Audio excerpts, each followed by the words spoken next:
tu as déjà passé des heures à analyser un simple SMS. Elle a mis 3 heures à répondre. Pourquoi ?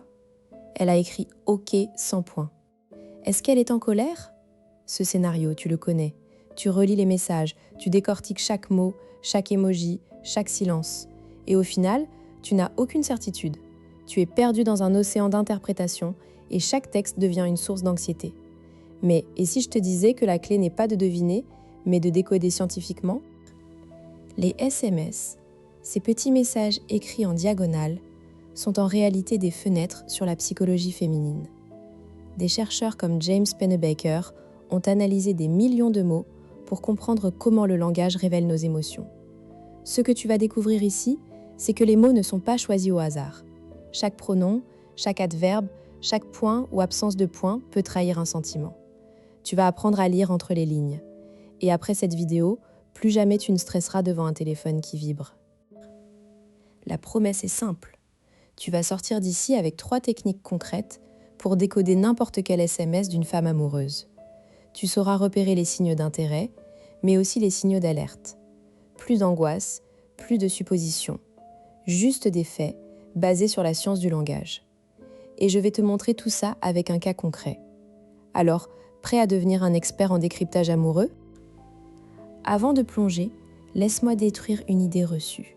On entend souvent, les SMS, c'est nul pour comprendre les sentiments. Il faut parler en vrai. Ou encore, si elle répond tard, c'est qu'elle s'en fout. Ces croyances sont des pièges. Les SMS sont un terrain de jeu psychologique incroyable. Pennebaker a démontré que l'écriture spontanée, comme les textos, révèle des schémas inconscients que la parole voile. Le délai de réponse n'est pas un indicateur fiable d'intérêt. Une femme amoureuse peut mettre du temps pour écrire un message parfait ou au contraire répondre immédiatement parce qu'elle n'arrive pas à se retenir. Le vrai signal, c'est le contenu du message lui-même.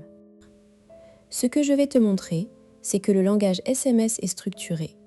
Il suit des règles psychologiques précises que tu peux apprendre à identifier. Voici le cœur de la révélation. Le degré d'engagement émotionnel d'une femme se lit dans 3 catégories de mots selon Pennebaker.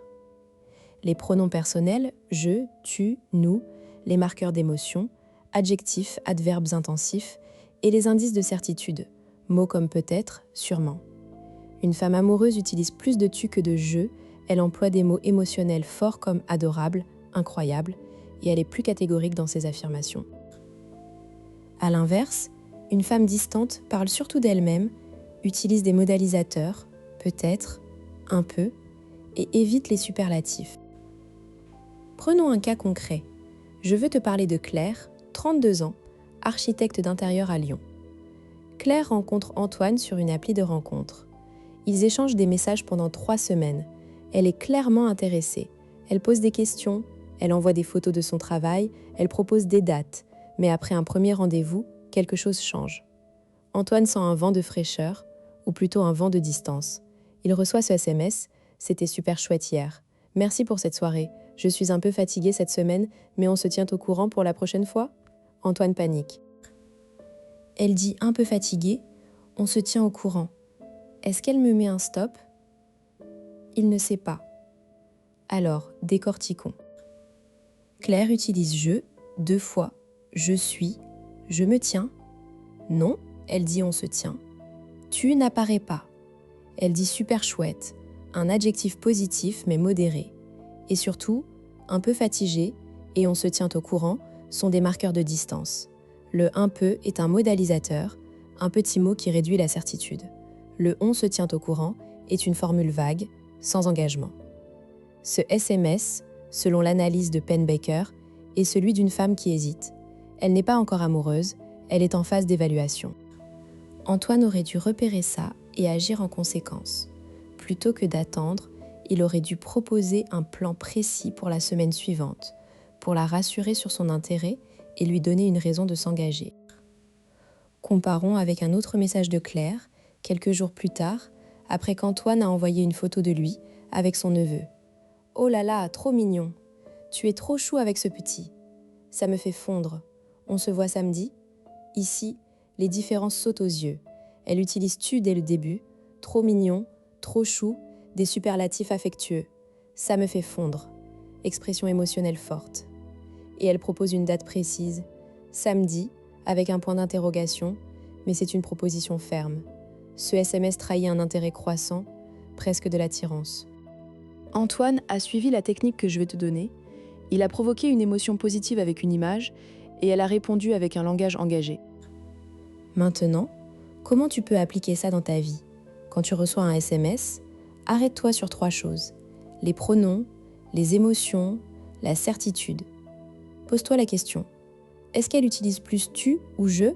Si c'est je, elle parle d'elle. Si c'est tu, elle te parle à toi. Ensuite, cherche les mots émotionnels. Adorable, génial, triste, énervé.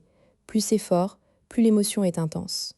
Enfin, regarde les modalisateurs. Peut-être, un peu, assez. Il signale une distance ou une hésitation. Si elle écrit « Je suis un peu fatiguée, mais j'aimerais te voir », le « mais » annule le modalisateur. C'est bon signe. Pourquoi est-ce que ça change tout? Parce que tu vas arrêter de te faire des films. Tu vas lire les vrais signaux, pas ceux que ton anxiété invente. Et tu vas pouvoir ajuster ta stratégie. Si elle est distante, tu peux la rassurer. Si elle est chaude, tu peux accélérer. Les SMS deviennent un outil, pas une source de stress. Comprendre ça, c'est reprendre le pouvoir sur tes interactions. Voici la première technique, le compteur de pronoms. À la main ou dans ta tête, quand tu reçois un message, compte les je et les tu. Si le ratio est en faveur des tu, c'est qu'elle s'intéresse à toi. Si elle dit « Je suis allée au cinéma avec des amis », elle parle d'elle. Si elle dit « Tu devrais voir ce film », il est génial. Elle pense à toi. Avec Antoine, après la soirée, Claire aurait dû dire « Tu m'as fait rire avec cette anecdote », mais elle n'a pas utilisé « tu » une seule fois. C'était le premier signal d'alarme. Deuxièmement, la technique du miroir émotionnel. Tu réponds en reflétant l'émotion qu'elle exprime, mais en l'amplifiant légèrement. Si elle dit « C'était sympa », tu réponds « Sympa », j'ai trouvé ça carrément magique. Tu passes de sympa à magique. Pourquoi? Parce que tu lui montres que tu es plus engagé émotionnellement, ce qui la pousse à s'ouvrir. Attention, ne fais pas ça si elle est distante. Tu risques de l'effrayer. Mais si elle est déjà chaude, ça intensifie le lien. Troisièmement, la technique de l'émotion provoquée. Tu envoies un message qui crée une réponse émotionnelle forte, comme une photo, une blague, un souvenir. Claire a réagi avec des superlatifs quand Antoine a montré une photo avec son neveu. Pourquoi? Parce que les images activent des émotions immédiates et le langage écrit les amplifie. Essaie, envoie une photo d'un endroit que tu aimes ou une anecdote drôle. Observe sa réponse. Si elle utilise trop, super, incroyable, c'est positif. Si elle répond mignon froidement, elle n'est pas emballée. Je t'entends déjà, mais si elle est timide, elle n'écrit peut-être pas beaucoup, même si elle est amoureuse. C'est un peu vrai, mais la timidité se voit dans d'autres signaux. Elle répond toujours, même brièvement. Et elle utilise des émoticônes, des cœurs. Les timides compensent leur manque de mots par des symboles. Attention aussi à ne pas surinterpréter un seul SMS. L'analyse fonctionne sur une série de messages. Si elle est distante une fois mais chaude les autres, c'est qu'elle a eu une mauvaise journée. Ne tire pas de conclusion hâtive. Et si elle écrit des romans, c'est qu'elle est amoureuse? Pas forcément. Les longs messages peuvent être le signe d'une personne qui aime écrire ou qui veut contrôler la conversation. L'important, c'est le contenu, pas la longueur. Une femme amoureuse écrira des messages personnels où elle te parle de toi et de vos émotions. Sinon, ce n'est que du bruit. Tu vois, tout commence par un simple SMS. Ce petit rectangle lumineux peut te dire si elle t'aime, si elle doute ou si elle s'en fiche. Maintenant, tu as les clés pour le décoder. Alors la prochaine fois que ton téléphone vibre, regarde-le avec des yeux neufs. Tu n'es plus un interrogateur angoissé, tu es un analyste. Et si tu veux aller plus loin, j'ai une playlist sur la communication dans le couple. Clique ici pour la voir. Abonne-toi pour ne rien rater et je te dis à la prochaine vidéo.